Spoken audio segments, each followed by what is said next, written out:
This conference will now be recorded. All right, so today is Thursday, January 2nd, and as always, everything that we're going to be talking about today is for educational purposes only, and nothing is intended as any type of investment advice.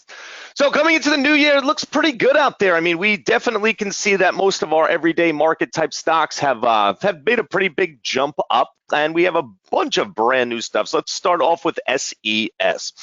So we can see that, beautiful volume coming into the pre-market. We had a few ask prints that came in at that 10 level that it looks like we're starting to actually pull back from, basically from about 830. We really didn't have the pullback that we should have had.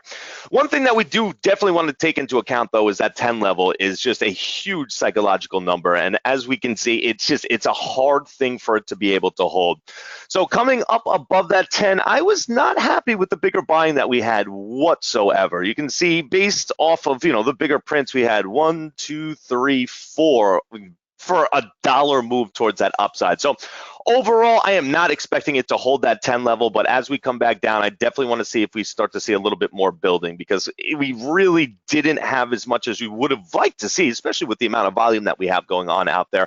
And the orders, they look a little bit thin, but there's definitely enough there if it wanted to print. So based off that, I'm not expecting it to hold that 10 level. And then from there, I'm going, we're going to have to see if we get some type of new buying to come into this, because once again, based off of the bigger prints and based off of the entire move from this morning, I'm just not seeing enough buying coming into the stock for us to be able to really kind of pop back up. So we're going to need to see a little bit better of a show of hands somewhere. But as of right now, we need to pull underneath that 10, not only because we have the two ask prints there for that pullback, but once again, just because there's not enough buying from the top side of things. So go out there, try to see if you can get shares of it. I know, unfortunately, I'm trying to get it closer to the open is probably not going to work. So take a look at that. But overall, like I said, I'm not expecting it to hold that 10, and I need to see some type of new buying coming into this thing for us to really be able to make any type of move back up above where our double top is sitting at that 11.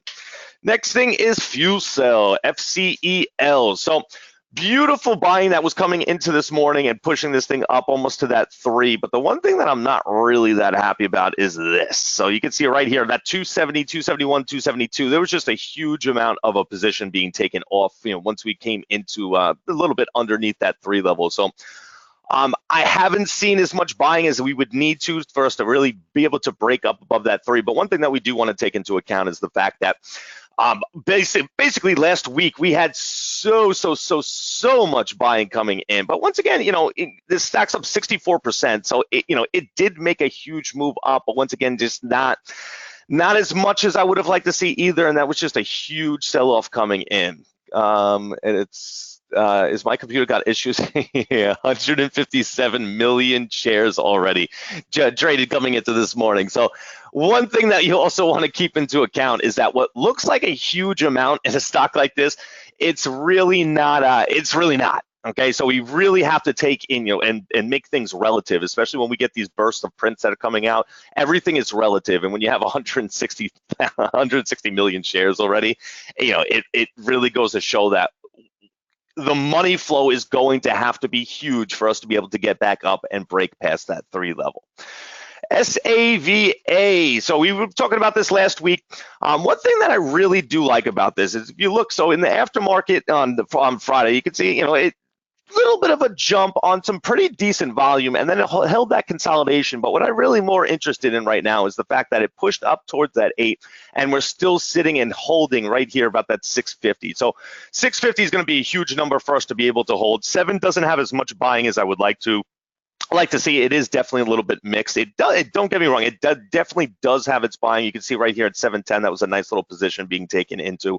And then also 680s to 690. So there's definitely buying in here for us to be able to come back up. And once again, it fits all that criteria of what we look for within one of these cheaper stocks.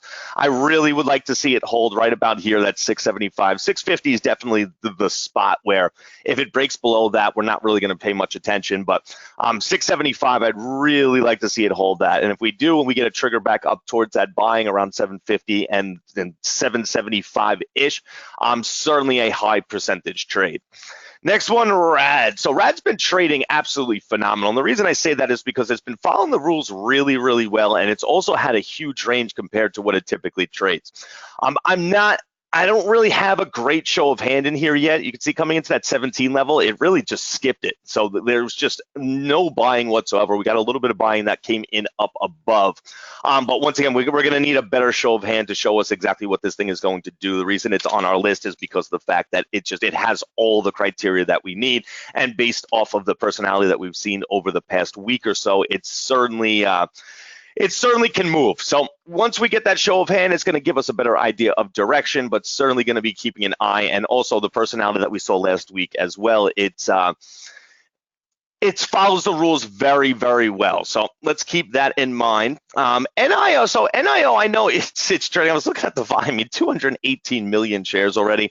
I'm going to keep this on our side list. I'm not really that interested in it compared to the things that we have out there. There's just stocks that show us that, a lot more of what's going to happen and show us that they're going to have a lot more movement. So I'm going to keep an eye on it. I'm going to keep it on our side list, but not really that interested. It's definitely towards the bottom of my side list. And then SVRA, another one we're going to be looking at. Now, it's on our side list. It's not really showing anything that's that great, but I love a cheap stock like this that you're able to go both long and short.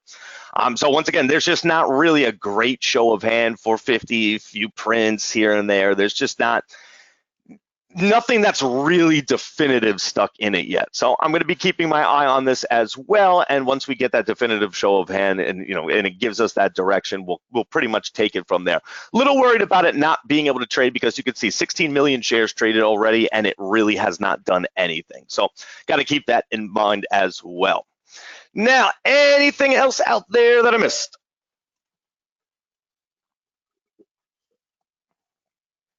Palm is halted for news. Let's take a look. Interesting. Definitely. So we'll throw this on our side list once we open. Let's see, do we have any buying that came in?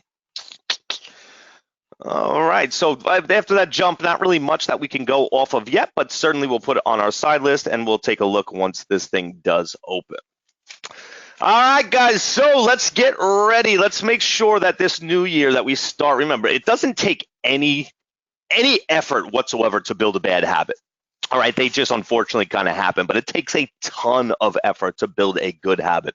So let's make sure that we're starting this new year in the good habits that we know we need to have. Let's focus on the tasks that we have and what we're looking to accomplish, and from there let's work on the things that are going to affect our trading in the biggest ways, and then we're going to go down from there. But remember, it takes 21 days to build a habit, and as of right this second, we have a brand new start. All right, guys, so I will talk to everyone in the chat. Traders Exchange today at 12:30, and happy trading.